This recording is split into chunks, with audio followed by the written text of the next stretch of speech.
आयुष्य व्हावी तया कुळा, दुसरं तिसरं कोणाला नाही, माझिया सकळा हरीच्या दासा. महाराज सर्वसामान्यांना कधी मागणार नाही, पण ही अकल्प आयुष्य कुणासाठी, तर त्या हरीच्या दासांसाठी. हे अकल्प आयुष्य कुणासाठी, माझ्या बाळूमामांच्या भक्तांसाठी. आज खऱ्या अर्थानं एवढा सुंदर भंडारा उत्सवाचा कार्यक्रम, आज वाढदिवसाच्या निमित्तानं आमच्या दादांनी भंडारा, त्या भंडाऱ्याचा कार्यक्रम ठेवला, त्याच्या निमित्तानं कीर्तनाचा कार्यक्रम ठेवला. दादा खरं सांगू, तुम्ही लेकराच्या वाढदिवसाच्या निमित्तानं कीर्तनाचा कार्यक्रम ठेवला, तोही माझ्या मामाच्या दरबारामध्ये फक्त कीर्तनाचाच कार्यक्रम नाही, तर ते अन्नदानाचाही कार्यक्रम आहे. त्याच्याबरोबर ज्ञानदानही होत आहे, त्याच्याबरोबर द्रव्यदानही होत आहे, त्याच्याबरोबर वस्त्रदानही होत आहे. खरं सांगू, आता मामा इतकं देखील तुम्हाला तुमच्या प्रपंचाची काळजी करायची मामा गरजच ठेवणार नाही. त्या लेकराच्या आयुष्याची काळजी करायची मामा गरजच ठेवणार नाही, कारण ती काळजी माझ्या बाळू मामाला असेल. ऐका, बाळू मामा म्हणजे साधा सुद्धा देव नाही. बाळू मामा म्हणजे साधा सुद्धा देव नाही. आंधळ्याला डोळे, पांगळ्याला पाय, मुख्याला वाचा आणि नशिबात नसणारी गोष्ट सुद्धा तुम्हाला प्राप्त करून देणारा देव म्हणजे माझे बाळू मामा. कारण ऐका, आज प्रत्येक जण देवाच्या दारात जातो. माझ्या माता माऊली देवाच्या दारात जातात, लहान लेकरू सोबत घेऊन जातात. लहान लेकराला सांगतात, देवासमोर गेलं की बाळा देवाच्या पाया पड. लहान लेकर असतात, ते म्हणतात मी नाही पडणार. पड देवाच्या पाया, ते म्हणतात मी नाही पडणार. ते बळच ते लेकराचं डोकं धरते आणि देवाच्या पायावर टेकवते. पड देवाच्या पायान, देवाला मन मला सुखाचं ठेव. आता ह्याला सुखाचं ठेवणं एवढी सोपी गोष्ट आहे का? अहो, देवाचा स्वभाव आहे दिसी तेव्हा दिसी, ऐसा अससी उदार. देवाचा स्वभाव आहे महाराज, आधी काहीतरी घेतो आणि मग देताना इतकं देतो की मागण्याकरता परत काही ठेवतच नाही. ऐका, माझ्या मामाला काहीच सांगण्याची गरज नाही. तुम्ही सगळेजण आज माझ्या मामाच्या दरबारात आलात. ऐका, आज बाळू मामांच्या दरबारामध्ये प्रत्येक भक्त आलेला आहे. माझ्या मामानं जाताना सांगितलं, माझ्या मामानं जाताना सांगितलं, ज्या दिवशी हिरवी झाडं उभ्यानं, ज्या दिवशी हिरवी झाडं उभ्यानं महाप्रलयानं महाविनाशानं पेटतील, त्या दिवशी मी नाही असं समजा, पण तो पुत्र या जगाच्या पाठीहून कुठून मी मला हाक मारा. हा बाळू धनगर तुमच्या टाचेखाली उभा आहे, पण जो मला नाही म्हणत त्याच्याकरता मी कधीच नाही, त्याच्याकरता मी कधीच. मामानं सांगितलं, जो भक्त मला आहे म्हणतो मी माझ्या भक्ता करता आहे, पण जो भक्त मला नाही म्हणतो, जो व्यक्ती मला नाही म्हणतो, त्याच्याकरता मी कधीच नाही. कारण तुम्ही सगळे माझ्या मामाच्या दरबारात येतात, मामांना काहीच सांगण्याची गरज पडत नाही. ऐका, माझ्या मामाच्या दरबारात आलात ना तुम्ही, माझ्या मामाच्या दरबारात आलात ना तुम्ही, तर ऐका, माझ्या बाळू मामांना सांगू नका तुमची संकट किती मोठी आहे. ऐका, माझ्या बाळू मामाला सांगू नका तुमची संकट किती मोठी आहे. जा आणि त्या संकटांना जाऊन सांगा, आमचा बाळू मामा किती मोठा आहे, तो आमचा देव किती मोठा आहे. त्या संकटाला सांगा, महाराज देवाला काही सुद्धा सांगायची गरज पडत नाही, कारण माझा भगवान परमात्मा हा फार चतुर आहे. जर तुम्ही 20 रुपयाचा नारळ घेऊन देवाच्या दारात आलात आणि तो 20 रुपयाचा नारळ फोडून देवाकडे मागणी जर 20 लाखाची केली, तर देव तुम्हाला कधीच देणार नाही. जर काही अपेक्षा ठेवून मामाच्या दरबारात काही मागितलं तर मामा कधीच देणार नाही. जर तुमच्या मनातली भक्ती खरी असेल, जर तुमच्या मनामध्ये असणारा भाव खरा असेल, तर माझ्या मामाला 20 रुपयाच्या नारळाची सुद्धा गरज लागत नाही. माझा देव फार चतुर आहे. ऐकू चतुरा तो शिरोमणी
चतुरातो शिरोमणी गुण लावण्याची खाणे मुकुट सकळा म्हणे धन्य तुझी विठोबा देव चतुर माझ्या भगवान परमात्मानं एवढा सुंदर 3.5 हाताचा देह त्याच्या भक्ती करता दिला, त्याच्या भजना करता दिला. ऐकू द्या. देवी दिला देह भजना गोमटा, देवी दिला देह भजना गोमटा.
देह भजना गोमटान तो या झाला फाटा.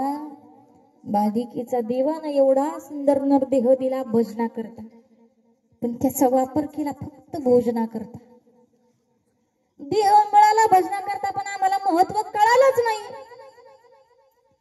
कीर्तन चालू झाल्यापासून सांगते टाळी वाजवा टाळी वाजवा, पण बसलेले काही काही लय गेले. ते कीर्तन झाल्या शेजाऱ्याला सांगत होते, ताई सांगत होत्या टाळी वाजवा, पण आपण पाठेनी वाजवलीच नाही. त्यात तोटा काय आमचा आहे का? महाराज भक्ती केली पाहिजे, परमार्थ केला पाहिजे, गायलं पाहिजे, नाचलं पाहिजे, पण कुठं पण नाही. ऐकू द्या. नाचू कीर्तनाचे रंगी, नाचू कीर्तनाचे रंगी.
पाहिजे की नाचायचंय बाबा, पण कुठं पण नाही. कुठं नाचायचं हे बी आम्हाला कळालं पाहिजे. किती तरुण कार्य करत आहेत आपल्या टाळकऱ्यांमध्ये. का बरं कुठं गेले आपल्या गावातले तरुण?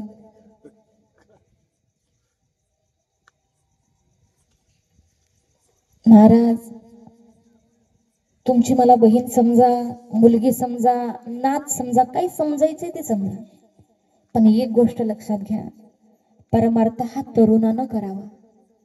मी मग अशीच आमच्या प्रकाशदादांना सांगितलं, प्रकाशदादांनी मला सांगितलं, ताई आता मार्च महिन्यामध्ये कळसाचा कार्यक्रम आहे. आमच्या तरुण कार्यकर्त्यांनी सगळं नियोजन केलेलं आहे. भागवत कथा ठेवलेली आहे, भागवत कथेमध्ये कीर्तन ठेवलेले आहेत. आम्ही सांगितले त्यांना की आता कार्यक्रम इथून पुढचे तुम्ही करा, आम्ही साथीला आहोतच. बघा, फक्त आपण कार्यक्रम करायचा नाही, तर आपण प्रत्यक्षात त्यात सहभाग घ्यायचा. कारण कीर्तनकर आमच्यासारखे किती येतील आणि कितीही जातील, पण आपल्यात बदल काय होतो हे कधीतरी आपल्या लक्षात आलं पाहिजे. नाही तर आमची मुलं नाचतात की पण ते रस्त्यावर, मग तिथं म्हणतात बजाव. जर तरुण मुलं कीर्तनात टाळ घेऊन उभी राहिली, तरुण मुलं जर कीर्तनात नाचली, तर बाबा त्यांना लोअर क्लास म्हणतात. गावंडळी ती लोअर क्लास आहे. महाराज, कीर्तनात कोणी पण नाचत नाही हो. कीर्तनात नाचण्याकरता सुद्धा अधिकार लागतो. कीर्तनात कोण नाचत ऐका, इकडे नामदेव कीर्तन करी पुढे देवनाथ पांडुरंगा, जगी मध्ये नामदेव लोटा जगी मध्ये नामदेव लोटा.